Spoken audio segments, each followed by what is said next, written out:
To deal with a bad check. So when a customer sends you a bad check, how do you handle that in QuickBooks? Today we're going to go over one method for dealing with a bad check in QuickBooks Online. And why I say one method, because as I've researched different ways of how to handle a bad check, I'd say there's like a few ways out there that different CPAs that have basically taught on how to handle that bad check in QuickBooks Online. Which way is correct? You know, I'm not a CPA, and all the CPAs that I've kind of followed out there and how they deal with a bad check, you know, some have different methods on how they handle it. So when it comes down to it, if you work with a CPA, you might want to run through one of the different methods with them and just kind of get their blessing that it works for them. So let's cover one method on how to handle a bad check. All right, so let's set this whole scenario up in QuickBooks Online. We're going to go and we're going to create a second checking account. So we're going to head on over to Chart of Accounts and we're going to pick to make a new account. We'll just call this Checking 2.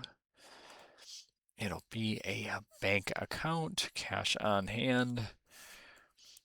We're going to give it $1,000 as of the end of July. And again, this is just setting things up for our whole check bouncing scenario. Not really part of the whole exercise here, but all right. So then we're going to go to our customer hub.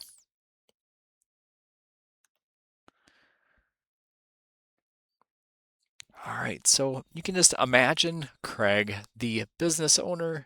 He's working in the test company, his test company, and QuickBooks Online. And he just received a check in the mail from Cookies by Kathy. So he's going to go into her account and he's like, oh, great. Finally, I've got this. I got this invoice that's been 45 days overdue, Cookies by Kathy, and so she finally paid it. Got a check in hand here, just received in the mail. So we're gonna head on over, and I got this check, and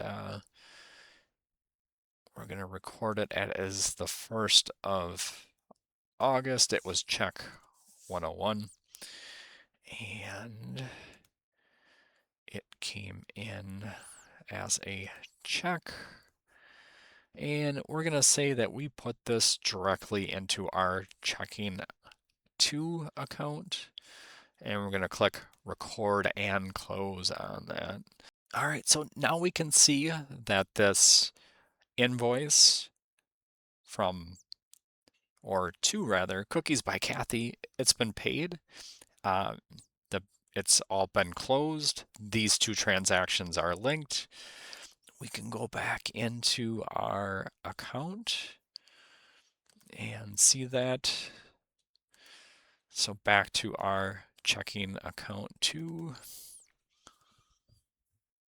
Yeah, okay, so now we can see we've got 1,075 in the bank because we've now recorded that $75 payment from Cookies by Kathy. And then all of a sudden, we check our account and the $75 is back out again. And we're like, Craig goes, what happened?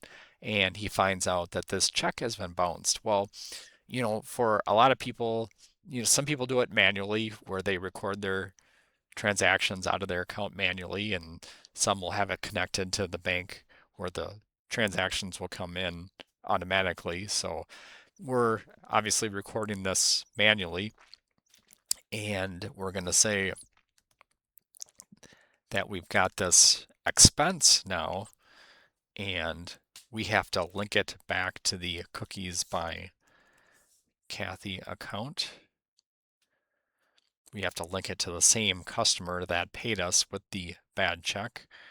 And the money, as customers pay, as the money goes in and out, it's coming in and out of accounts receivable. So we have to make sure that we choose that accounts receivable.